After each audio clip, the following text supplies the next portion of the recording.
Então é isso, galera. Começando aqui mais um Bloco One Podcast. Estou aqui com o Adriano mais uma vez. Tudo bom? Só dá você agora, né? Agora o Brunão não quer mais trabalhar.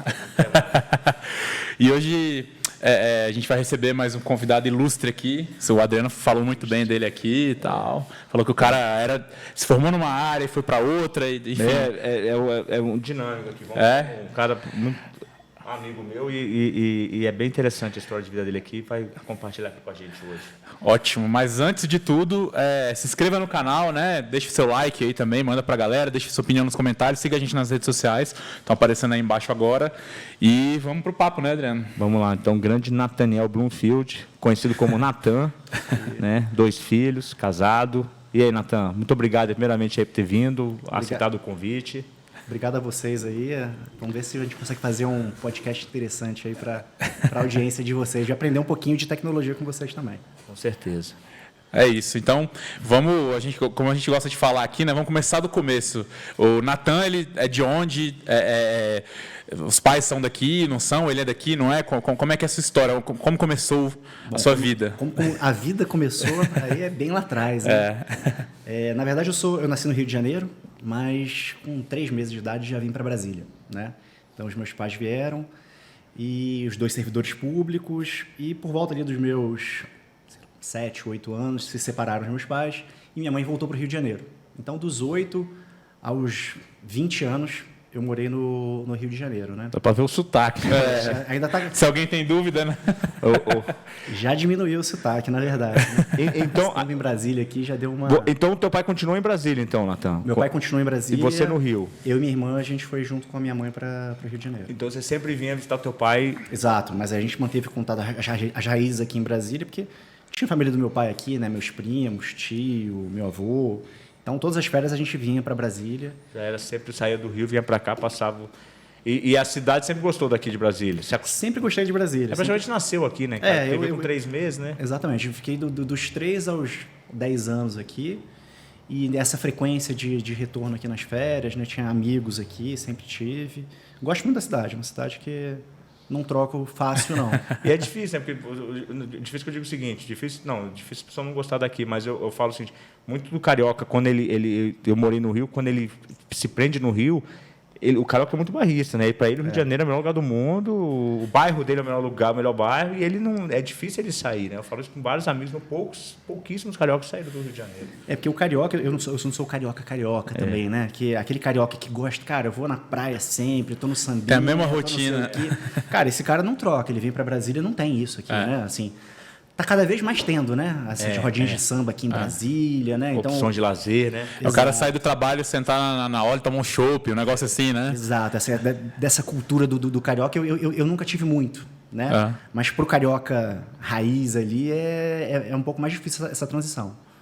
Uma coisa que eu vejo nessa transição, que eu não sei se você gosta de futebol, torce para que time? Sou flamenguista. Aqui tá virando... todo mundo é flamenguista aqui. Então, assim, você imagina, né? O cara tem também a partida de futebol toda semana no Maracanã, vem para Brasília que praticamente não tem futebol. Exato. Então, isso aí também é um choque de realidade que eu vejo alguns amigos meus cariocas que vêm para cá, ou até paulistas também, né? Que em São Paulo tem jogo toda semana, o cara vem para cá, não tem futebol? O que acontece aqui? É uma coisa que o futebol é uma coisa que vira um programa semanal, né? O cara você bota na rotina, acabou. O cara coloca na rotina. O cara é sócio do clube, tem um ingresso ali mais barato, toda semana tá lá e tal. Leva o filho. Sempre vai. Então, mas, aí, voltando, né? Aí você morou em Brasília até os 10 anos de idade. Como é que foi essa infância em Brasília aqui? Você estudou onde? Morou em que cidade e tal? Eu sempre morei aqui na Asa Sul, né? Estudei no INEI, acho que existe até hoje o INEI, ali no iniciozinho da L2 Sul. Sim. Né? E aí fui fazer curso de inglês, natação, né? Então, essas coisas bem de classe média de Brasília mesmo, assim. Né? Então, você fez a faculdade no Rio, então, Natan? Aí eu comecei... Aí a minha faculdade também é uma bagunça também. Mas só para não perder o fio. Aí voltou para o Rio, continuou os estudos lá, foi tranquilo, era um bom aluno, era bagunceiro, como é que era? Não, eu era bom aluno, né? Então, eu saí daqui, acho que a 3ª série, tá? Aí depois tem que fazer as contas. 9 anos de idade. Aí cheguei lá na 4ª série, aí eu caí numa escola lá, pô, super comportado. Você adaptou bem, Natan, na volta? Adaptei bem. Adaptei até porque 9, 10 anos, muito pequeno, né? E me destaquei muito fácil nessa escola. Aí minha mãe, vamos puxar um pouquinho mais o nível de dificuldade. Aí eu fui para uma escola que é até uma escola curiosa, né? É a única escola do Brasil que só pode estudar menino. Até hoje ela paga multa anualmente lá. Para poder ter essa exclusividade lá. Para ter essa exclusividade, entendeu? Então eu fiquei nessa escola, que é o Colégio de São Bento. Fiquei lá da quinta série até na minha época, agora mudou tudo, né? Terminou os estudos lá. Terminei lá. Você fez 7 anos lá, do quinto ao terceiro você fez lá. Exato, aí eu fiz nessa escola. Aí terminando a escola, né? Aí já entrando na faculdade. Mas, só pra galera entender, né? Seus pais subiram você de nível, de categoria, de escola, entre aspas, assim, pra puxar um pouco mais. Aí você sentiu um pouco mais, né? Não, e aí é mais rígido, né? Porque na quarta série, vamos botar, né? Eu ia muito bem sem estudar, sem me entregar muito ali para. Quando eu fui para esse colégio de São Bento, aí não. Ali a régua era um pouquinho mais alta. Né? Então, já era um aluno bem mediano, sabe? E para passar de ano, eu precisava ali de alguma entrega, né? Tinha que dar uma estudada. Então, deu uma diferença de nível. E em termos de regra, também imagino que foi mais... Ele era mais rígido do que... Era um colégio com certeza mais disciplinador, né? Mais rígido. Tinha um uniformezinho, a camisa social que tinha que usar, cabelo tinha que estar cortado, não podia usar brinco. Era um colégio bem tradicional. Ainda hoje né? Um colégio bem tradicional, assim, E aí, nessa época, aí tudo bem, aí vai para o ensino médio, você já tinha uma noção do que você queria fazer da faculdade ou terminou o terceiro ano perdido? Não, zero. A gente tinha... Na verdade, eu venho de uma família de engenheiros, né? Então, meus dois avós são engenheiros. Meu pai é engenheiro, minha mãe é engenheira, tenho tios engenheiros. Nossa, então, tudo civil, Nathan? Não. Varia. Aí você tem engenheiro agrônomo, engenheiro elétrico, engenheiro mecânico, civil, engenheiro naval. Senão ia montar uma construtora, né? Se fosse todo mundo civil. Não, é disperso, né? Uhum. Então, quando eu terminei a escola, né? Um pouco perdido ali, mas muito por essa questão da influência da família, né? E de ter um pouco ali do raciocínio lógico. A escola ela é muito voltada ali para a questão do raciocínio lógico. Uhum. Então, acaba induzindo você para essa área mais de exatas. Né? Então, tenho muitos amigos hoje, médicos, engenheiros, bastante amigos da época de escola, né? E alguns poucos advogados. Né? São basicamente essas três áreas. Galera das exatas mesmo. Mas é mais exatas e medicina, o pessoal que formou nessa escola lá comigo. E aí eu fiz o vestibular, né? Na época lá no Rio de Janeiro, e é um pouco diferente daqui de Brasília. Isso na Federal? Porque lá, na verdade, lá você tem estadual, tem federal. Você tem a UERJ, que é estadual. Tem a UFRJ, que é federal. E você tem a UF, também, que você acaba conseguindo fazer. A UF é a Unidade Federal Fluminense, né? Que ela fica em Niterói. Que, inclusive, foi onde a minha mãe se formou.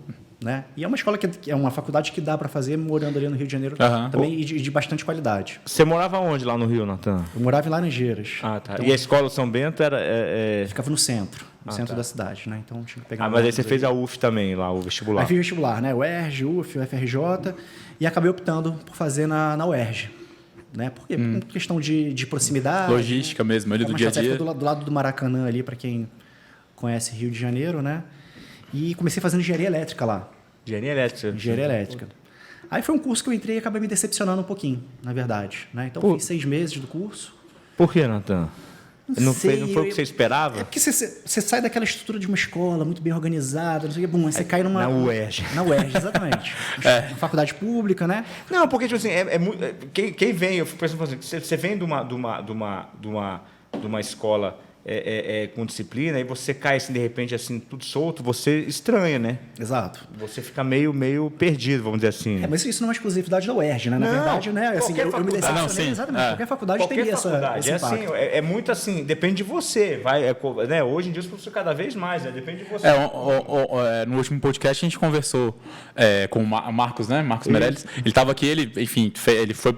Passou numa faculdade na UNB, na Federal, e ele falou, cara, se você não madrugar para conseguir fechar uma matéria, conseguir completar a grade lá, você tá lascado, você vai ficar 2, 3 anos a mais porque você não consegue encaixar mais. Então, assim, essa bagunça, entre aspas, ela é unânime em todas as universidades, ele né? falou isso, chegou na UNB, ele também chegou e falou assim, caramba, ele ficou focado...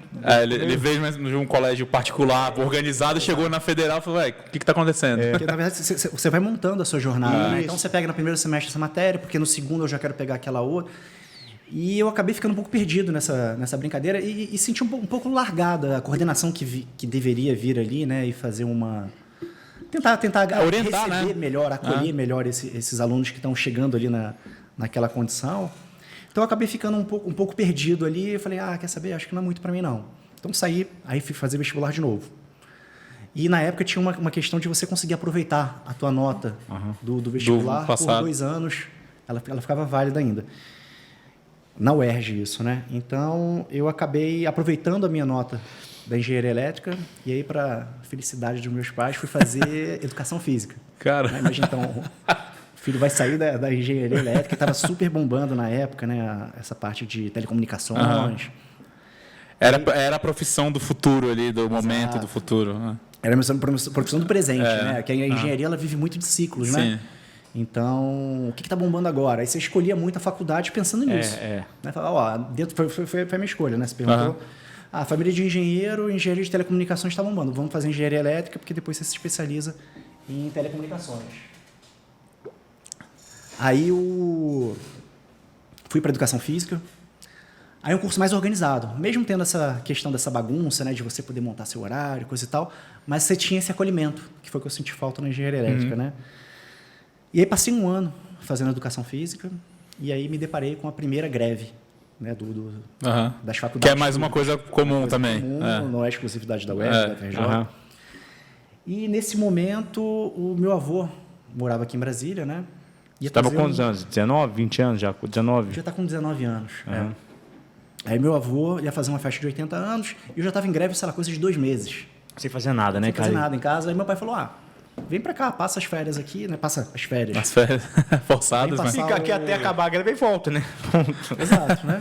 E aí vim, e aí meu pai começou a namorar, e eu fui amadurecendo um pouquinho também a questão da educação física. Né? Falei assim, eu gosto de educação física, gosto de fazer atividade física, esporte, mas será que eu quero isso como hobby ou como uma profissão? Eu quero viver disso para ganhar dinheiro ou quero só, né? Tem muito dessa questão aí, né, Natan? Você falou assim, às vezes você gosta muito daquela coisa e por exemplo, vou dar um exemplo aqui, assim, eu gosto de fazer churrasco. Aí um cara fala assim, cara, é impossível trabalhar com churrasco. Você tá doido. É uma canseira. Eu gosto assim, uma vez a cada 15 dias eu vou lá e faço. Uma vez por mês. Exatamente. Faço. Agora, todo dia eu olho o cara e falo, meu amigo, todo dia não dá, não. E é isso, às vezes. Né? Às vezes você gosta daquilo ali, mas quando você mas faz tem que ter uma certa... como é que eu vou dizer? Uma certa expertise para você trabalhar com o que era o seu hobby virar o seu trabalho. Eu trabalho com o que era o meu hobby, né? Eu comento futebol na TV. Então, eu assistia futebol por assistir. Independente de ser meu time, eu assistia jogo da Série D, Série Z, da Ucrânia, e porque eu gostava. E eu consegui trazer isso ao ponto de ser meu trabalho e eu consigo chegar em casa num dia que eu estou de folga, assistir sem pensar em trabalho. Sem ser obrigado. Mas tem gente que realmente não consegue. Tem amigos meus de profissão que ele não tem TV em casa. Tipo, o cara trabalha na TV e não tem TV em casa. Ele não assiste TV, ele não sabe o que está passando. Porque ele não consegue ligar a TV e não pensar em trabalhar. Às vezes acontece uma coisa que ele, tem que escrever sobre isso aqui, não sei o quê. Então ele não consegue. Eu já consigo. Mas tem que ter uma certa expertise, tem que saber separar as coisas. Senão o cara entra também num limbo de ficar maluco mesmo, assim, né? Mas aí você veio pra cá passar as férias forçadas. Férias forçadas não. Vim curtir o aniversário do meu avô e meu pai começou a falar, será que é isso mesmo? E eu comecei a amadurecer. Será que é isso que eu vou querer lá na frente, né? Quando eu tiver lá 40, 50, 60 anos, tá dentro de uma academia, tá dentro de um clube. Fui amadurecendo um pouco, falei, cara, quer saber? Não, vou voltar para engenharia, que é a minha vocação mesmo, né? Essa parte de raciocínio lógico, números, né? Que é onde eu me sinto bem. E na época a ideia era estudar para fazer vestibular para o Paraná. Na verdade, onde eu tenho família no Paraná também, tenho um tio que mora lá. Você não queria aproveitar a nota de novo, porque ainda estava no prazo, não? Ou já não estava mais? Já tinha caducado já, né? Mas, de novo, se eu aproveitasse lá, eu ia voltar para o curso que eu estava antes. Né? E que era um curso que não faz sentido. Então, eu falei, não, vou tentar mudar a faculdade. Ia fazer para o Paraná, só que o Paraná só ia ter a UFPR, só ia ter vestibular para o 2º semestre. E a gente estava no iniciozinho do 1º semestre. Na verdade, não. Já tinha passado o vestibular, porque, na verdade, é um pouco diferente da UNB, aqui em Brasília. A gente faz vestibular, uma prova para o 1º semestre, e depois faz outra prova para o 2º semestre. Lá no Rio de Janeiro, no Paraná também era assim na época. você fazia uma prova no início do ano. E ela valia, né? Exatamente. Aí você passava. Ou para o primeiro semestre ou para o segundo, né? Para nada assim. Tipo assim, são 100 vagas, 50 no primeiro semestre, 50 no segundo. Aí, se alguém desistisse do primeiro, você pegava. Você antecipar. Mas, ao caso contrário, passou em 80. O cara passou em 51, ele já ficou pro segundo semestre. Só começa em julho minha aula, né? Exatamente. Aí o vestibular só no outro ano, né? Perfeito. Então, eu vim para cá nesse limbo, da primeira prova para a segunda, né? Na verdade, já tinha passado a primeira prova da UFPR. Mas para a primeira chamada ou para a segunda chamada, né? A prova, a prova das duas, né? E aí eu acabei... fiquei aqui estudando, e abri o vestibular para a UNB aqui. Fazer de bobeira essa prova aqui da UNB. Tô aqui mesmo e tal. Né? Aí fiz para engenharia civil, que já não tinha nem a ver com a engenharia elétrica que eu tinha começado, nem engenharia de telecomunicação. Meu pai é engenheiro civil, minha mãe é engenheiro civis, né? Aí fiz o vestibular e acabei passando. Nossa, teu pai deve ter ficado feliz, hein, Natan? Teu pai deve ter ficado feliz. Meu pai e minha mãe, né? Minha mãe assim, foi muito... Não, faz o que quiser, né? Sempre, né, deixando o filho ser feliz, né? Escolhendo a vocação dele, mas com certeza deve ter ficado, no mínimo, aliviados. Né? O filho deixando de ser... Não diminuindo, de novo, a profissão do educador físico, tá? Que é uma profissão que eu acho que é muito bacana. Não à toa, também escolhi ali para fazer, mas olhando com o viés dos pais ali, imagino que eles preferiam ter o filho engenheiro civil, até pela se eles pudessem escolher, né? Sim. Até porque o conhecimento deles até para orientar e tudo mais, né? Exato. Aí eu acabei fazendo vestibular para cá, pro segundo semestre acabei entrando, né? Então, comecei em engenharia civil. Aí você voltou a morar com seu pai. Aí voltei a morar com meu pai, né? E aqui em Brasília, né? Aí morei um tempo com meu pai, morei um tempo com meu avô e acabei morando sozinho também, né? Acabei indo morar sozinho, mas aqui em Brasília estudando na UNB. E ao longo da jornada ainda não muito decidido ali, né? Mais pro final do curso, falei, cara, não sei se é engenharia também que eu quero. Você vê, né? O cara foi engenharia elétrica. Aí chega teu pai e fala assim, não, meu filho, pelo amor de Deus, né? Engenharia elétrica, educação física, engenharia civil, e no final do curso o cara ainda resolve. E aí comecei a fazer um curso de Foi no final do curso? Qual semestre isso? Você lembra? Ter sido lá pelo 7º, 8º. São 10? São 10. Lá pelo 7º, 8º, comecei a fazer um pouco antes, talvez, né? No 6º semestre, assim, comecei a fazer um curso de Direito. Então, foi um curso que eu toquei em paralelo, né? E aí fui tocando Engenharia e Direito simultaneamente. Engenharia na UNB é um curso que você estuda de manhã e de tarde, né? E o Direito eu fazia no período noturno. Então, mas na UNB o Direito também não? Não. Aí eu fazia no CEUB, na Asa Norte. Que fica até mais fácil se você organizar, né, Natan? Outro convidado nosso foi a mesma coisa, foi fazer particular, porque era organizava o... Isso, ele Manu, exatamente. Porque você consegue se organizar de horário. Você sabe que ali à noite é à noite, né? E aí já na UNB existe matéria de manhã, matéria de tarde. Ele testou a questão do à noite, porque aí facilita para o cara que trabalha durante o dia, ou que, enfim, né? Sim. No meu caso era exatamente isso. Porque eu tinha uma matéria, de repente, 7h40 da manhã... E outra 4h30 da tarde. Exato, aí ficava com um gap ali na grade horária. 5 horas. Isso acaba, eu sei que mas assim, olhando no lado prático, atrapalha, porque você já estava no 8º semestre, vamos dizer assim, né? Já estava quase terminando. O cara quer fazer um estágio, né? Ou trabalhar alguma coisa, você não consegue se organizar. Porque e aí você acaba tendo que atrasar um pouco o curso, ou então você acaba tendo que pegar uma grade mais... escolhendo a matéria por causa do horário, às vezes não tem vaga naquela matéria, só pode pegar no semestre que vem. Já na particular já é mais a coisa, já está fechadinho. É uma continuação do colégio, né? Que a gente estava acostumado ali na... porque você paga, tem organização, tem quem te oriente, está lá bonitinho, tem um material lá separado, é diferente, né? É diferente. Mas vai lá, foi tocando as duas. Aí fui tocando as duas, aí aconteceu o seguinte, a engenharia é um curso muito puxado, e amanhã e tarde estava pouco tempo, na verdade. Tinha algumas matérias que eram realizadas à noite. Ixi. Então começou a chocar o horário da engenharia com o direito. E aí chegou um momento que eu tive que escolher. Eu já estava muito no finalzinho do curso e o direito estava ali no 5º semestre, estava indo para o 5º semestre. Aí eu falei, não dá. Um que está muito puxado e dois que vou ter que escolher uma ou outra. Né? Já estou no finalzinho da engenharia, vamos embora.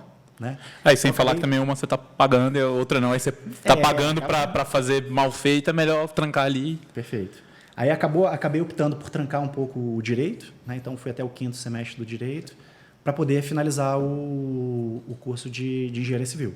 Então, foi um pouco essa minha jornada acadêmica, passou por aí. Aí você finalizou a engenharia civil e o direito você voltou ou nunca mais? Acabou que não, porque aí entra no estágio, do estágio você é efetivado, né? E já está trabalhando na área, E eu trabalhava na área de projeto, né? Eu trabalhava com um projeto para hidrelétricas. Pô, legal, né? Então, era uma área que não tinha muito a ver com o direito, propriamente dito. Então, para eu resgatar... Não fazia sentido você continuar o curso, você não ia usar, né? Você trabalhava aqui em Brasília? Aqui em Brasília, exato. Né, a gente, era uma história de projeto, né? De médio porte, e a gente fazia projeto para o Brasil inteiro, na verdade, né? Então, quando tinha um rio, né, algum rio com potencial de aproveitamento elétrico, eles mandavam para a gente fazia o estudo, né? Para poder... Você gostava dessa área de projeto? Gostava bastante. Bastante. E aí aí você ficou quanto tempo na engenharia? E aí Aí eu fiquei na engenharia, bom, vamos lá, contando um pouquinho dessa empresa. Peraí, tem mais mudança, né? Tem. Nossa, vai me achar lá na frente só.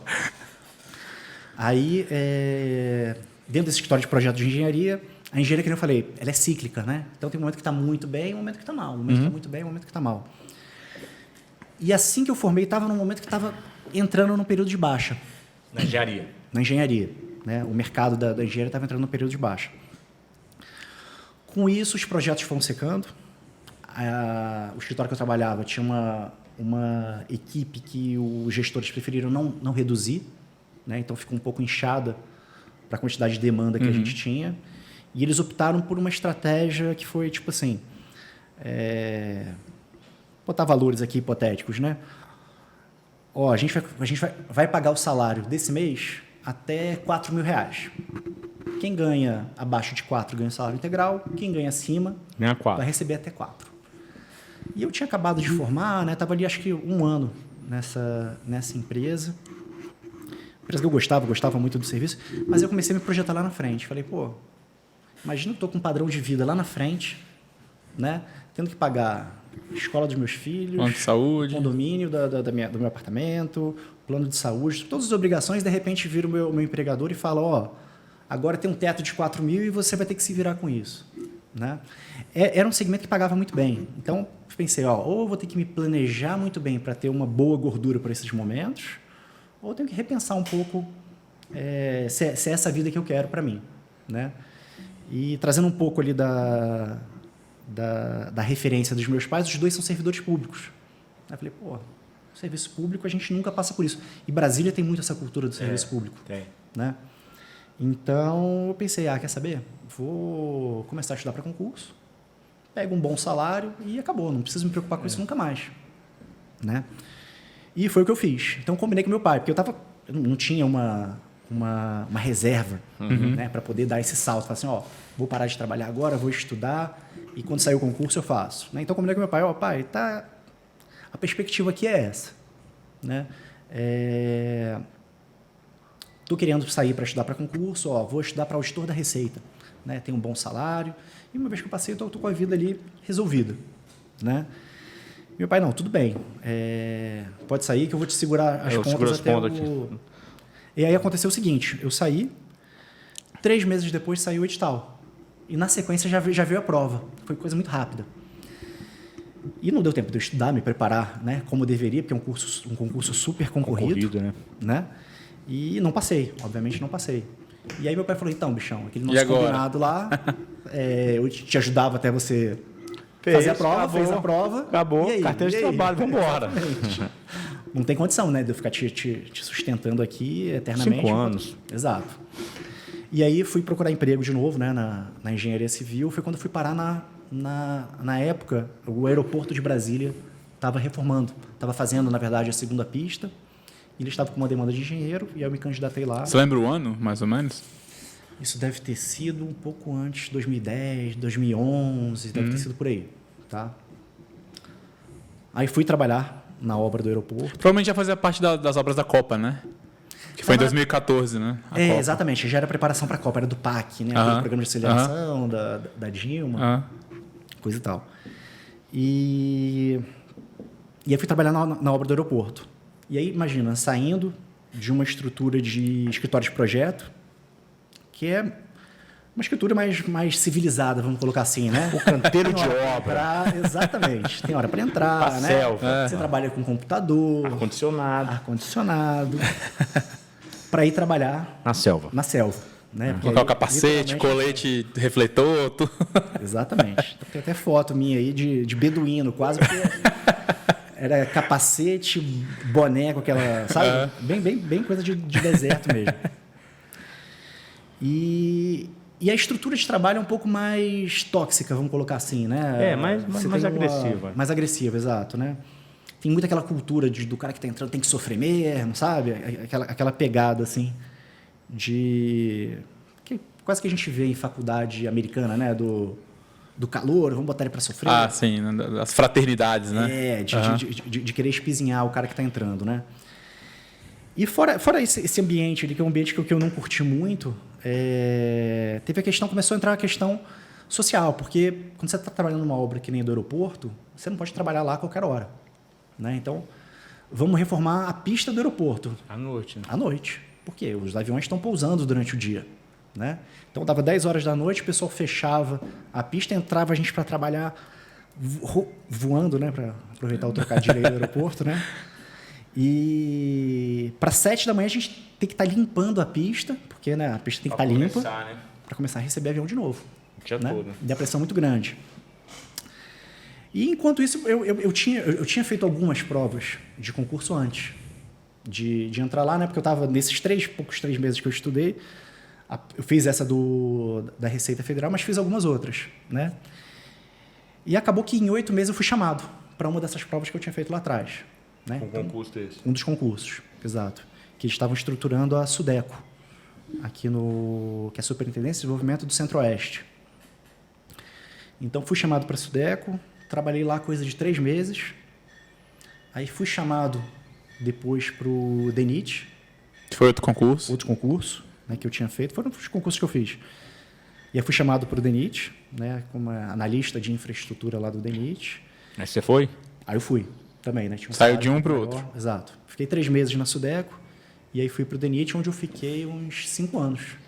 Era melhor lá? Era melhor, a condição era melhor. Então, essa foi minha jornada ali no serviço público, né? Só que, em paralelo, veio a questão do que eu faço hoje, né? Quando começou, na verdade, a questão do escritório de projeto começar a dar uma minguada, eu fui convidado para entrar num escritório de investimento, né?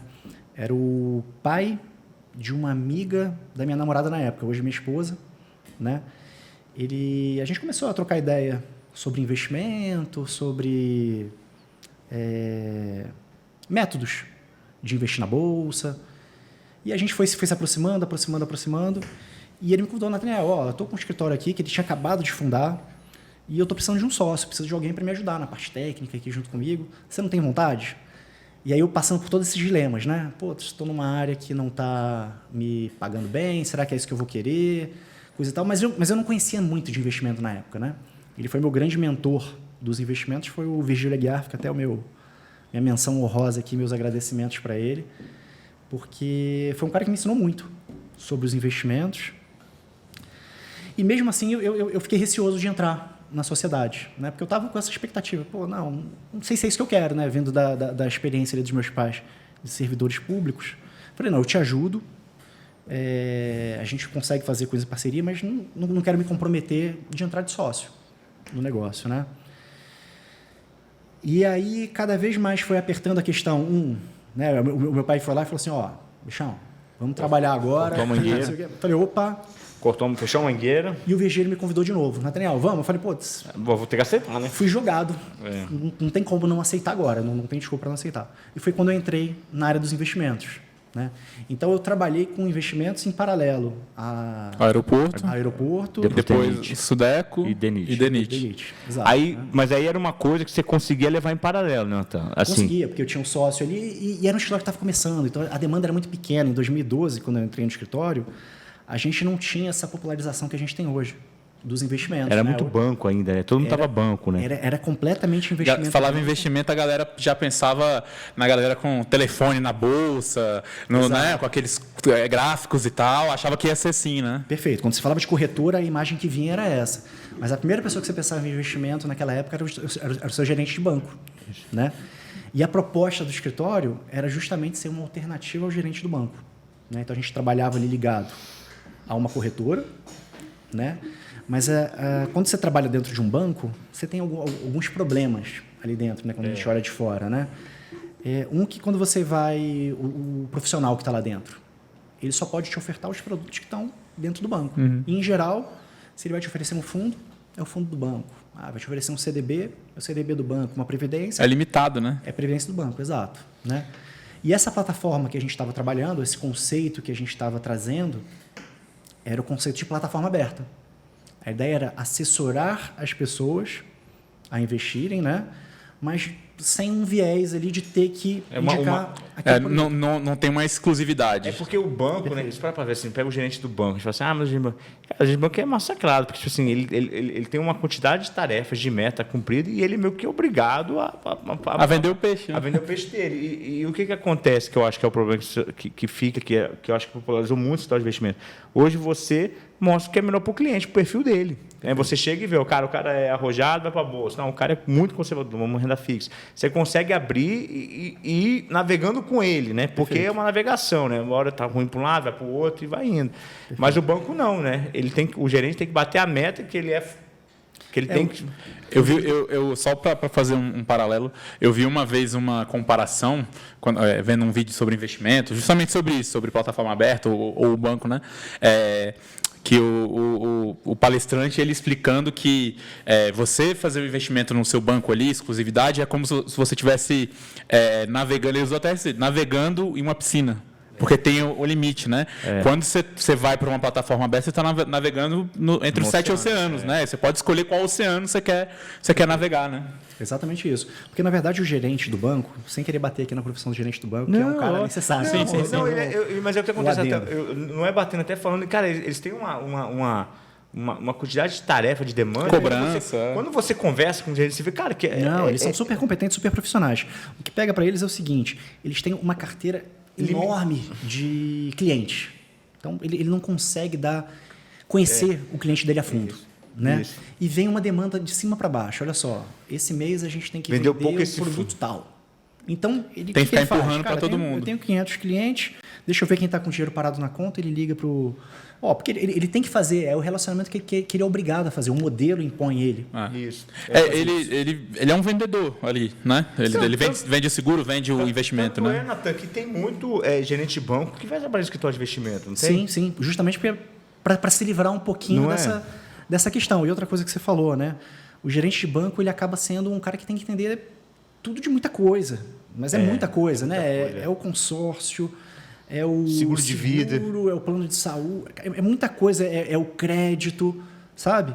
E a gente vinha com uma proposta de, cara, a gente vai tratar de investimento. Então, a gente é um especialista em investimento, que a gente trabalha numa plataforma aberta.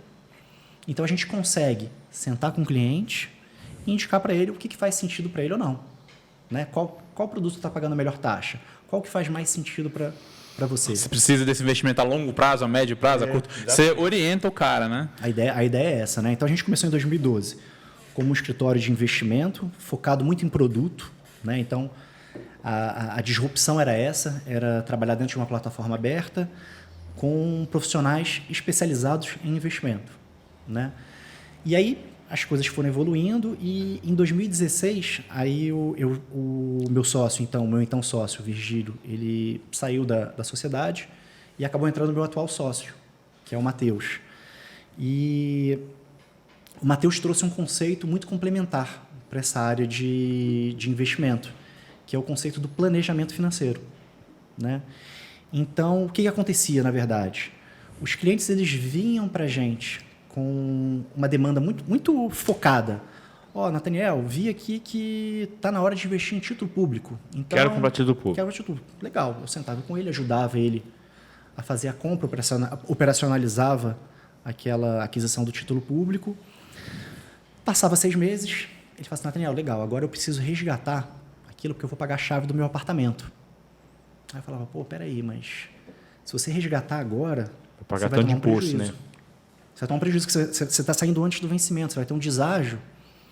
E, mas é título público, não é seguro? É super seguro. Mas tem essas... Mas tem as regras, né? Tem as regras, exatamente. Não é só comprar e tirar na hora que quiser. Exato. Tem até produto que funciona assim. Que muita gente não conhecia, né? O cara não conhecia, não sabia, né? O cara só viu o rendimento, ele não viu as entrelinhas, né? Exato, né? Então o cliente ele vinha com uma demanda muito específica. Eu quero comprar uma NTNB, que é um produto que paga IPCA mais uma taxa, né? Ele paga a correção da inflação e dá ainda mais um prêmiozinho ali em cima da inflação. Mas se você sair antes do vencimento... Você paga um deságio. Você pode sair com ágio ou deságio. Né? Então, às vezes, o cliente poderia sair num deságio. Então, o que faltava para a gente? Entender um pouco mais do contexto do cliente para falar se aquele produto... Era bom para ele. Fazia sentido. Por mais que ele fosse bom absolutamente, pode ser que relativamente, no caso daquele cliente, não fizesse sentido. Então, o conceito de planejamento financeiro fez todo sentido para a gente suprimir esse gap que a gente tinha. Né? Então, no conceito de planejamento financeiro, você consegue parar. O cliente chegava assim, focado em investimento. Espera aí, vamos lá. Quem é você? Você tem filhos? Né? Para que esse recurso? Né? Para que esse recurso? Qual que é o seu perfil de investidor? Qual o horizonte de investimento? E aí a gente começa a ficar muito mais assertivo. É porque você traça o perfil do cara, você consegue planejar a vida financeira dele, né? Perfeito. É o planejamento financeiro, exatamente. E aí começa a conversar com todas as questões, que seja a aquisição do imóvel, a aposentadoria dele. Então você vai fazendo uma coisa muito mais estruturada do que só ficar indicando produto. Né? Então um pouco essa foi a disrupção que a gente fez em 2012, trazendo um pouquinho a questão da plataforma aberta. Em 2016...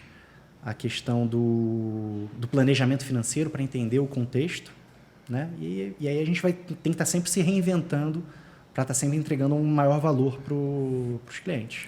E aí teve essa transição para fazer ir para esse viés de planejamento financeiro e a melhoria assim, de assertividade com os clientes.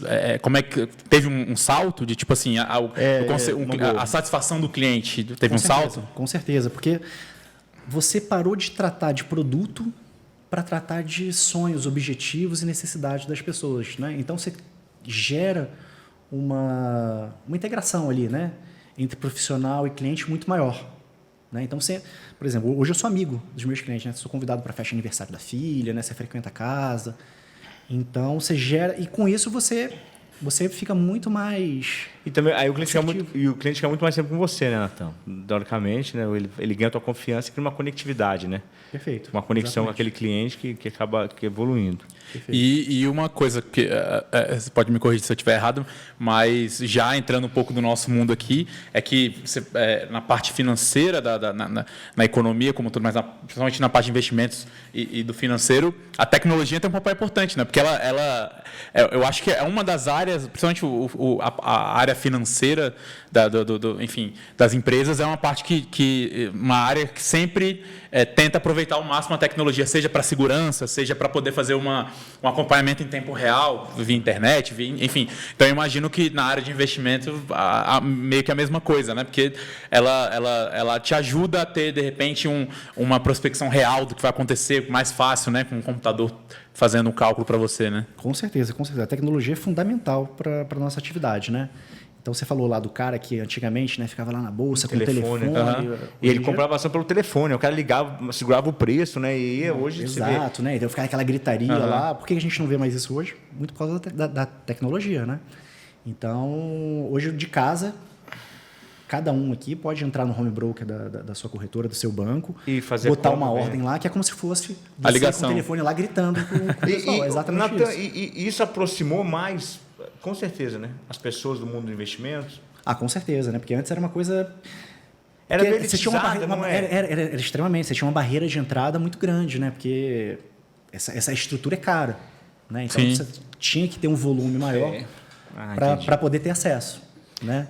Então, com a tecnologia, ela veio para popularizar E até a questão da educação, né?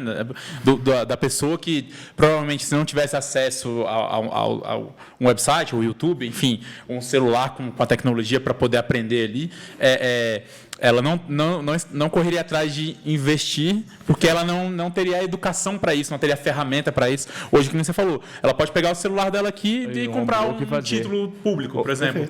Natan, e é o seguinte, você está em 2012, você começou com investimento, escritório. A gente está 10 anos atrás.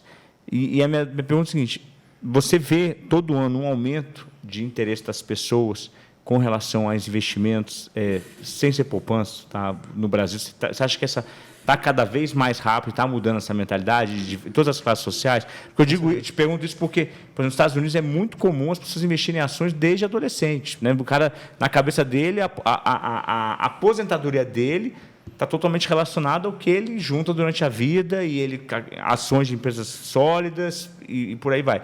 O brasileiro está, apesar de a gente ter uma população muito estatisticamente pequena, mas assim está tendo um aumento gradual. Todo ano tem um aumento de pessoas mais interessadas, não? Com certeza, com certeza. Na verdade, porque a gente está remetendo muito aqui à Bolsa de Valores, né? E aí quando você traz os Estados Unidos... Isso, você vem boa, entendi. Porque a realidade do brasileiro é um pouco diferente da realidade do americano, né? Então, você falou lá, de fato, o cara tem que começar desde cedo a fazer a poupança, os investimentos dele, e ele faz aonde? Na poupança lá? Não, porque a taxa de juros lá, historicamente, é muito baixa.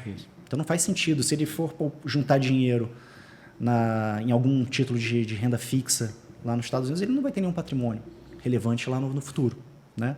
Então, ele tem que ir para a Bolsa de Valores. No Brasil, não.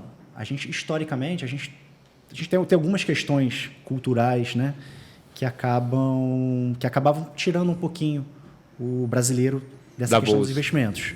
Não só da Bolsa. Né? Investimento de forma geral, tesouro, tudo mais. Né? Porque a gente, na verdade, tem um Estado muito paternalista. Né? Então, a gente delega muito as coisas para o Estado.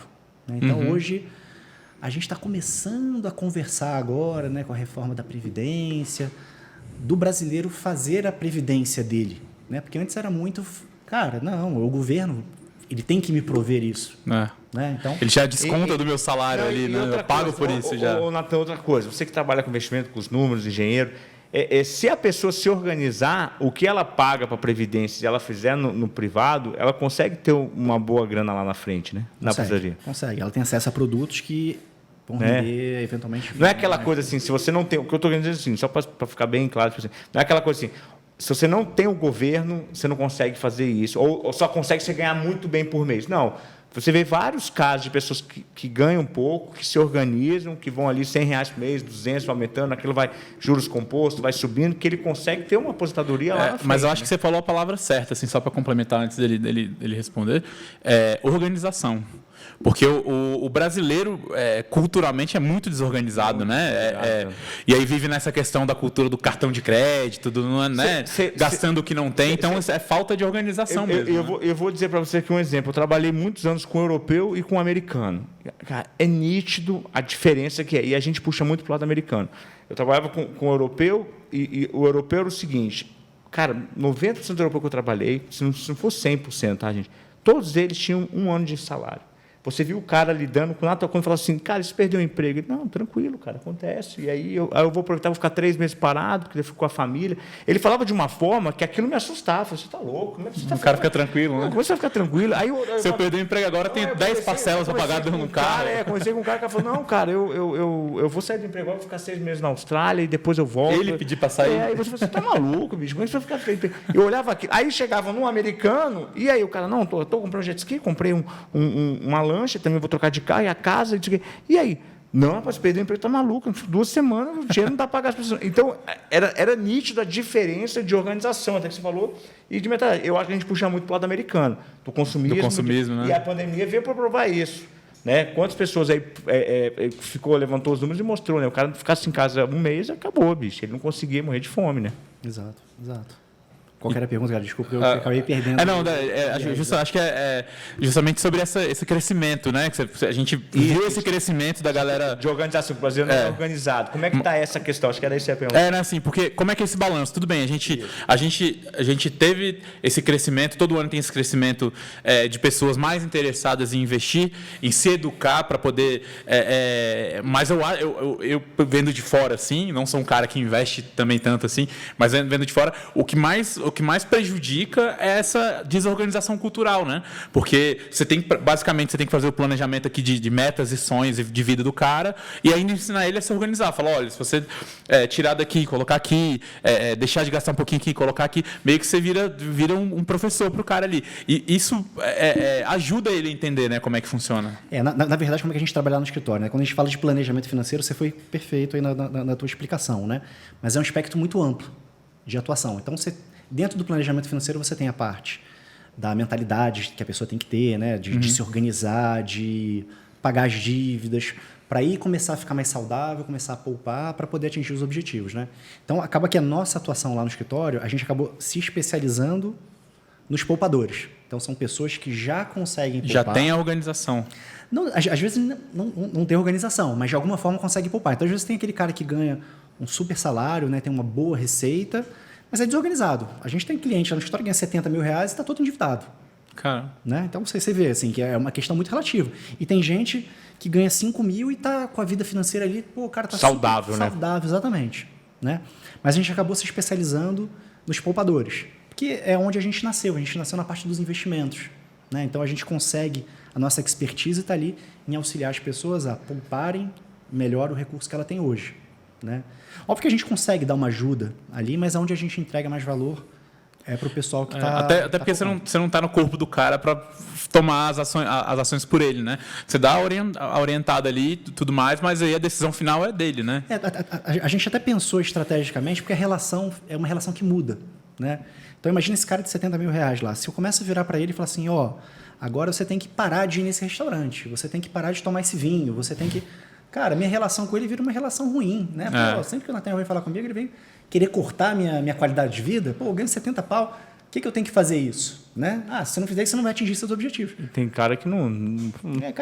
mas eu gosto disso, né? Eu trabalho para isso. Então, a gente preferiu focar nessa parte gostosa. É o cara que já poupa, né? Então, a nossa relação é uma relação muito prazerosa. Aquele cara que fala assim, eu juntei 2 mil esse mês, o que eu faço? Exatamente. Se eu vou 10 mil esse mês, o que você sugere? Eu coloco? Não sei já tenho tantos por cento aqui, e aí? Fundo, perfeito. Isso, né? Exatamente. E aí, conhecendo o objetivo de vida dele, né? Que ele quer viajar, que ele quer trocar de carro, que ele quer trocar de imóvel, quer pagar o casamento da filha. E aí você consegue ir encaixando essas pecinhas do quebra-cabeça e ajudando. E eu acho que a partir do momento que você consegue definir as suas metas ali, seus sonhos, que você coloca um objetivo ali, eu acho que fica mais fácil, porque você visualiza onde você quer chegar, né? E aí, todo mês, sei lá, você falou, sobrou 2 mil reais esse mês aqui, então meu objetivo ali é chegar em 100 mil. Então agora faltam 98 mil, então eu vou trabalhar para esses 98 mil, a gente chegar neles. Então, o cara, isso aí, querendo ou não, de uma forma figurada, mas ajuda o cara, ele mentaliza o que ele quer ali, né? Isso aí, para o pensamento dele, até na hora de poupar, de pensar 2 vezes para onde ele vai viajar, se ele vai trocar de carro todo ano, isso aí ele pensa para um bem maior, né? Isso ajuda ele a focar e ir embora, né? Ele sai do gasto imediatista, né?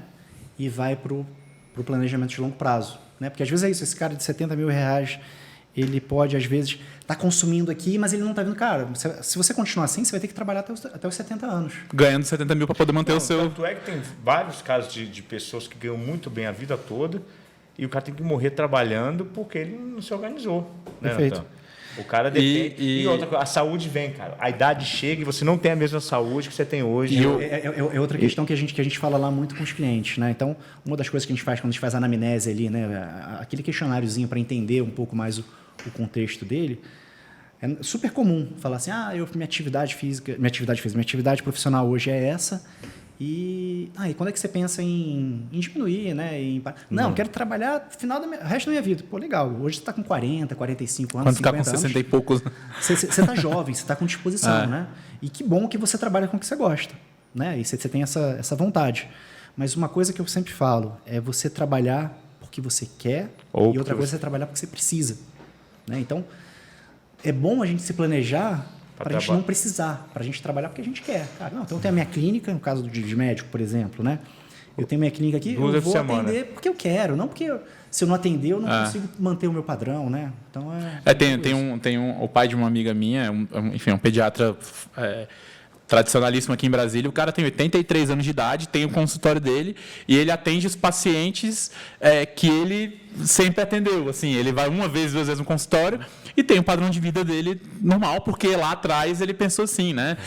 Tem uma frase que eu escutei que acho que resume muito bem, que você falou do poupar aqui para pegar melhor na frente, pegar mais lá na frente, é o minimizar para maximizar depois, né? Perfeito. Por quando você vai com essa mentalidade, eu acho que é o caminho, né? E isso ajuda a organizar o cara, né? O cara ganha 70 e gasta 70, opa, se eu ganhar 70 e gastar 50, cara, estou poupando 20 por mês. Num ano dá 250, 240. E no final eu vi uma vez uma frase que é verdade. Cara, não é quanto você ganha, é quanto você gasta. Porque o cara pode ganhar 2, se ele gastar 1.500, sobrou 500. Se ele ganhar 50 e gastar 51, ele está menos 1.000 no final do mês, né? Exatamente. Então, o cara que ganha 2 tem mais. É por isso esse mito do limite do cartão de crédito, né? Você pega a pessoa, tudo bem, ela ganha R$7.000 por mês e ela tem um limite de R$30.000 por mês. Mas isso aí, para mim... É uma ilusão, assim, sei lá, eu vejo como... Mas o banco, cara, faz isso. Eu vou dizer, uma vez o cara vendo sobre a questão, eu estava vendo... falando de propaganda, consumismo, né? Vamos voltar aqui. Você vai da década de 20, década de 30, a gente não tinha esse excesso de informação, de propaganda, de consumismo. Então, como é que era? Minha calça jeans rasgou. Cara, estou precisando de uma calça jeans. Aí eu vou na loja, compro uma calça jeans. E vem embora, acabou. E vou embora, acabou. O que acontece hoje? Hoje a gente é bombardeado, acho que parece que são 3.000 propagandas por dia que o ser humano hoje, entre internet e Facebook... Passa por ela. De produtos. Cara, isso cria um desejo, você começa a comprar coisas que você não precisa. Perfeito. E o que acontece? Aí, até a década de 80, você não tinha coisa. Cara, você gasta o seu dinheiro, não tem como você comprar. Aí veio o quê? Cartão de crédito. E hoje é isso. E outro, você falou, uma bandeira. E aí, esse cara ganha 7, ele tem 30 nesse, aí ele vai lá no outro com 30 aqui, aí quando ele vem, está com 300.000 de cartão de crédito. E eu até brinco, hoje as pessoas têm o que elas quiserem, dependendo da classe. Porque ela vai comprar no cartão, divide, faz o quê? Tem vários boletos. Cara, tem 500 hoje você divide no boleto, que é o carnê de antigamente. E o que acontece? Aí você começa a comprar as coisas muito rápidas, você não tem vontade, aí daqui a pouco aquela coisa você não precisa, você compra coisa que você não precisa, e aí você está e você acaba pagando mais caro, em vez de você ficar 3, 4 meses juntando o dinheiro para comprar à vista. Isso. Por exemplo, eu estava vendo esses dias, esses sites que vendem passagens aéreas, você consegue comprar no boleto, né? Só que eles, no final da compra, eles te avisam, olha, se você dividir em 2 vezes, tem R$30 a mais, se dividir em 10 vezes, tem R$200 a mais. Então, o cara, nesse imediatismo de consumir, de ter que viajar todo ano, não sei o quê, ele compra, paga quase outra passagem nos juros, no boleto, enfim, no cartão, para poder ter a experiência ali de viajar e tudo mais. Sendo que se ele ficasse 6 meses ali, tirando R$200 ali, 150 ali e tal, deixando de sair para beber todo fim de semana, ele conseguiria viajar e levar uma grana para gastar na viagem sem pagar mais caro por isso, né? Você deve ver muitos casos, Renata, que o cara faz resgate porque eu quero trocar de carro, quero trocar de lanche, porque que você pensa assim, pô, cara, tipo um gasto não é fútil, momento, né? não tem necessidade. Não, vamos lá, mas assim, também, as pessoas juntam dinheiro para gastar, né? Então, assim, e elas têm que ter um padrão de vida bacana. Eu também, por mais que eu seja planejador financeiro, eu não sou da linha de que tem que sangrar o cara aqui agora, né? Para ele ter lá na frente. Não, você tem que viver agora, tem que aproveitar agora, né? Mas você não pode... você tem que viver com o que tem você falou. Tem que ter parcimônia, mas você não pode esquecer do futuro. É porque você falou, por exemplo, o cara 70. Mas, por exemplo, o cara com 50 ele vive bem pra cacete, entendeu? Então ele consegue guardar 20 todo mês, não é um exemplo. Você gastar 70. Não precisa gastar os 70. Não, com 20 mil você vive uma vida boa pra caramba. Exatamente, estou falando um exemplo. E é a mesma coisa, cara. É que são pequenos cortes às vezes, que o cara faz, que hoje a gente é bombardeado, iFood, não sei o quê. Se você cortar um pouquinho daqui, um pouquinho dali, no final. E agora sim, você pega, se você é uma pessoa que ganha 70 mil. E aí, pois, seu cliente vai assistir e vai ficar chateado. Deixa eu ver ele de exemplo. Ganha 70 mil. Mas aí você tem que colocar na balança. Condomínio, PTU, IPVA, o carro de um cara ganha 70 mil, IPVA não é o mais barato do mundo. Consequentemente, gasta mais combustível, um carro mais top de linha e tal. Tem a faculdade do filho, enfim, tem a doméstica, a diarista, enfim. Então, você pega esses 70 mil, não vale mais tanto do que... Você pega o número fechado, assim, quando você coloca na folha de gastos, né?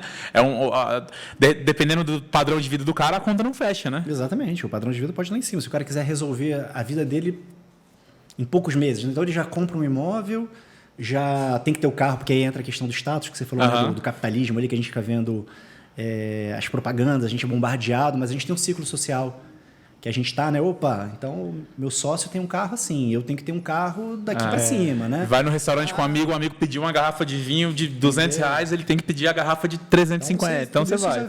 Você vai ficando escravo, né? De tudo isso, e quando você vê, é o caso, né? O cara tá com 70 mil, tá gastando 70 mil. Eu vejo muito isso na minha área ali no futebol. Os jogadores, assim, você conta nos dedos os jogadores que conseguiram, os jogadores brasileiros conseguiram, depois de terminar a carreira e não continuaram trabalhando com futebol, não viraram treinadores, dirigentes, nem nada, que conseguiram manter um padrão de vida e investir e continuar tendo padrão de vida, duplicando, triplicando a fortuna até, porque normalmente você pega essa galera, principalmente o jogador quando ele ganha dinheiro muito rápido e ele é muito jovem. A vida útil de um jogador assim, no auge, até os 32 ali, vamos colocar, dos 23 aos 32, quando ele já está maduro e ainda tem um porte físico legal ali para poder jogar bola. O cara ganha salário de 1,5 milhão por mês e tal, mas o cara tem 3 Lamborghinis na garagem, o cara tem uma casa no Guarujá, uma casa em São Paulo, de onde ele é, e uma casa em Milão, onde ele jogou. Então tem que manter tudo isso. Não, daqui a pouco, quando ele para, ele ganha 0, né? Ele sai o salário final ali, vamos colocar, R$300 mil, ele se aposentando, para 0. Zero. Tanto é que eu vi perde patrocínio de roupa. Ele não pagava por roupa. A Nike, a Adidas mandava tudo para ele. Ele não pagava restaurante. Não pagava restaurante. Ele jogava no time da Série A. E outro dia eu vi até um técnico falando isso, que um jogador muito novo ganha dinheiro, vai lá comprar um carro. Aí ele chegou uma vez e falou assim, não, devolve. O cara não pode devolver. Se devolve, você não tem condição. Devolve. Não consegue manter, né? Você teve aumento mês de mês. Pode devolver. Mas aí entra o que você falou, do status. O jogador que ganha a mesma coisa que ele, no time dele comprou uma Range Rover. E ele tá chegando lá de Corolla, que já é um carro muito legal. Mas o cara, comparado a uma Range Rover, aí o moleque lá, 19, 20 anos de idade, com a cabeça Tem uma história disso aí, fantástico. O Leandrinho foi jogar em NBA. Sim. Aí ele chegou lá, cara, o cara foi para os Estados Unidos, imagina, o cara chegou aqui, né? Humilde, né? Acho que a história dele chegou nos Estados Unidos e falou lá, cara, o cara foi no Walmart e comprou uma bicicleta. Ele falou, cara, comprou uma bicicleta fera. Vai pro treino e tal. Foi pro treino, o cara ficou na NBA. Aí ele saiu um dia lá, cadê a bicicleta dele? Nada, né? Procurou, não achou. Falou, pô, não acredito, me roubaram aqui nos Estados Unidos a bicicleta. Aí daqui a pouco ele olha, jogaram no lixo a bicicleta dele. Aí o jogador, ele ficou bravo, ele ficou iriado. Aí os caras vieram, pegaram, deram na chave, olha, aquele carro que é teu agora, esse carro. Deram o carro para ele. Deu um carro para ele. Os jogadores deram um carro para ele. Falou assim, cara, se você está de brincadeira, você está vindo de bike, você está jogando, acho que era não sei qual time que começou a jogar não sei se foi no Cleveland, eu acho que de repente foi no Cleveland. O cara na NBA, quer dizer, o salário do cara inicial ali não tem como você... E aí o usuário falou, cara, não, pô... O cara sobe, assim, ele vai para a NBA no primeiro ano dele ali, ele $200 mil, assim. Então, assim, realmente não faria sentido. Mas passa por essa questão do consumismo, do status e tal. E muita gente que não ganha esses $200 mil aí, é bombardeado com isso e acaba se endividando e acaba não conseguindo atingir as metas lá que quer. Exato. Então, um dos efeitos positivos, com certeza, é isso que você falou. Quando a gente faz um planejamento financeiro, você vê, para você atingir isso que você tanto quer daqui a 5, 10, 15, 20 anos... Você precisa ter essa disciplina por mês, porque senão você não vai chegar nesse volume que é o que vai te garantir atingir o objetivo. Então o cara começa a naturalmente, é que nem uma dieta, né? Fala assim, se eu comer esse pudim aqui de sobremesa, na festa de casamento ali, eu não vou conseguir entrar no terno, não vou conseguir colocar o vestido, né? Então é um pouco isso aí do imediatismo versus... o planejamento. E as pessoas estão indo mais para o planejamento, Natan? Cada vez mais o brasileiro acho que tem entendido um pouco essa questão do planejamento, que é fundamental, na verdade, né? Muito para essa questão cultural que eu estava falando, né? Trazendo lá, o brasileiro ele tem essa questão do paternalismo, né? Da previdência. Eu acho que está mudando um pouco a cabeça do brasileiro. Será que eu tenho que depender... Eu vou depositar todas as minhas fichas no Estado para garantir a minha aposentadoria lá na frente? Será que isso é sustentável? Nem só isso, você pega o seguro-desemprego, que a gente acabou de falar, né? Que o cara lá, o europeu, tem 1 ano de salário para poder ficar bem nessa troca de emprego. Assim, aqui a gente tem essa questão do governo. E a questão é o seguinte, ele pensa assim, se eu ganho 5 mil euros, vou dar um exemplo do europeu, ele fala assim, cara, eu consigo viver com 2. Então, ele já vive com 2, com 2,5. Então, ele já guarda aquele dinheiro. Então, aí a reserva dele tem mais valor ainda. Eu tive um choque desse aí. Tem um amigo meu, o Marcos, ele é brasileiro, mora na Alemanha há muitos anos. anos, e aí, às vezes, quando dá, a gente dá um pulinho para visitar ele em Berlim. E aí ele fala assim, pô, eu vi que antes de chegar aqui em Berlim, vocês foram passar na República Tcheca lá, beberam pra caramba, foram para Porto, foram para Barcelona, não sei o quê. Vocês gastaram, tipo, uns 15 mil reais nessa viagem aí, não sei o quê. A gente gastou, tipo, por aí, não sei o quê. Ele falou, cara, eu com 15 mil reais aqui, eu vivo, tipo, uns 6 meses, pagando aluguel, transporte e fazendo compra. Aí eu, cara, ele falou, que a gente não... Se você ganhando 800 euros aqui, você tá bem. Porque aqui, a gente não tem a cultura é muito o que você falou. Não tem a cultura de ficar indo pro bar todo dia e gastar dinheiro e comprar não sei o quê. Então, assim, ele ficou... Cara, com esse dinheiro que vocês estão aí, eu tava com um ano fechado aqui. Não, e a questão da ostentação é diferente, né? Tava dando exemplo do cara que tem que comprar o carro mais bacana que o carro do sócio, né? Isso é muito coisa do brasileiro. Você vê, a questão do europeu, não. No próprio Estados Unidos, eu acho que não tem muito isso. As pessoas não têm essa vaidade, né, de precisar mostrar que tem para poder se diferenciar do outro, né? Eu acho que isso é um pouco da lá, assim, em alguns lugares da Europa, você vê que, na verdade, se você não usa o transporte público, o metrô e tal, usa o carro e polui o planeta, você, na verdade, você é olhado com maus olhos, né? Na verdade, você está indo contra toda uma nação que anda de bicicleta, né, que pensa nesse outro tipo de vida, né? Mas... acho que é isso, né? Tem que convidar o Natan para vir aqui trocar mais uma ideia com a gente. O cara achou que não ia render, que é isso, tá maluco. Só chamar.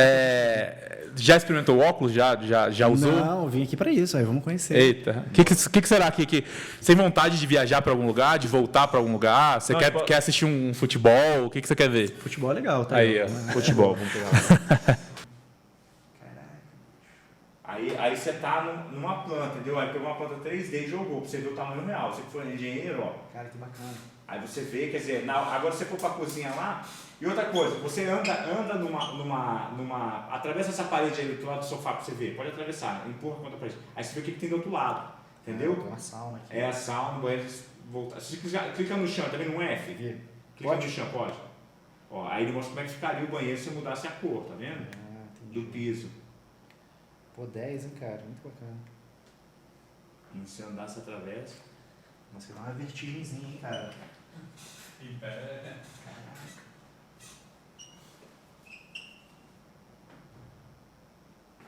Mas vai sair. Saiu da casa. Saiu da casa. Meus vizinhos aqui.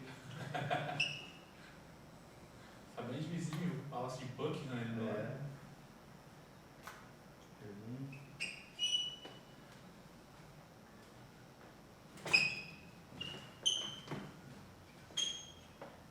Tá bagunçado aqui, cara. Tem que arrumar.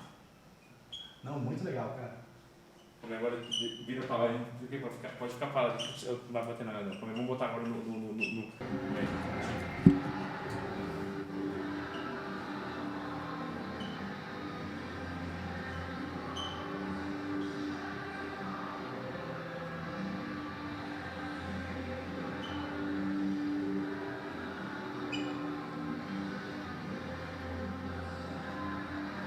Isso aí vai ser o futuro aí dos estágios, tá vendo? Muito bacana. Essa aí dá uma vertigem. Aquela câmera aranha que fica em cima. Vou olhar muito pra baixo, não, porque... Já ele muda um atrás do gol.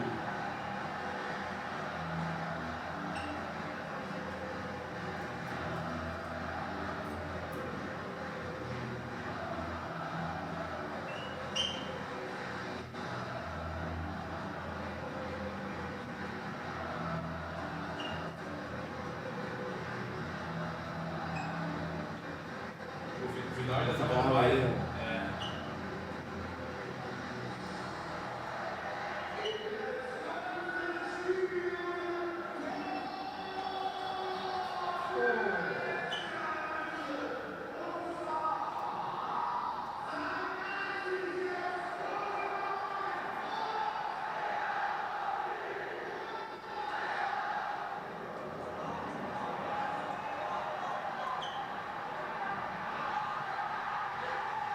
Eu tô sendo atrás, ó.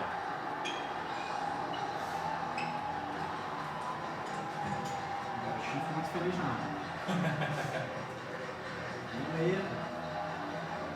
Tem um que é do Borussia Dortmund, cara. A torcida lá no Signal Iduna Park é foda lá. E aí, como é que foi a experiência? Uma experiência diferente, muito bacana. Gostei bastante de... E o nível de imersão, né? A gente, agora nesse último do jogo, por exemplo, você que gosta de futebol, é diferente, né? Você consegue ver o jogo por vários ângulos. Total, né? Vários ângulos, você escuta a torcida, muito bacana. Como se você estivesse lá, né? Exatamente. E cada vez mais, né, Adriana, a gente vê o uso desse tipo de tecnologia, dessa imersão em diversas áreas, não só na área recreativa, mas né, na educacional, treinamento em fábricas, em indústrias, na questão da medicina também, né? A galera usa bastante. Cada né? vez mais. Está sendo utilizado, principalmente em reuniões. Porque é importante frisar que não é só com óculos, né? Você pode acessar os mundos virtuais com o computador, mas interagir com as pessoas, o avatar. Então, te permite reuniões, não aquela coisa estática dos mundos 2D. Você consegue andar com o avatar numa sala e conversar com os outros, interagir entre as pessoas. Exatamente. Mas é isso. Muito obrigado pelo seu tempo. Valeu, Natan, mais uma vez aí. Chamar de volta para falar mais, né, de investimento, falar mais. É bom que ele dá para trazer sempre, porque sempre está mudando, né? Vamos ver qual vai ser a próxima profissão, né? Obrigado, agradecer vocês aí o convite. Tamo aí. Valeu. A gente vai deixar aí as tuas redes sociais, estão embaixo aqui. Quem quiser entrar em contato com o teu escritório, estiver precisando de se organizar ali para investir o dinheiro. Mas é isso, galera. Valeu, galera. Até a próxima, né? Mais um episódio aí de qualidade para vocês. Siga a gente nas redes sociais. Deixe seu like, comente sua opinião aqui, né? O que você está achando do episódio, sua dúvida. Numa outra oportunidade, o Natan volta para responder também.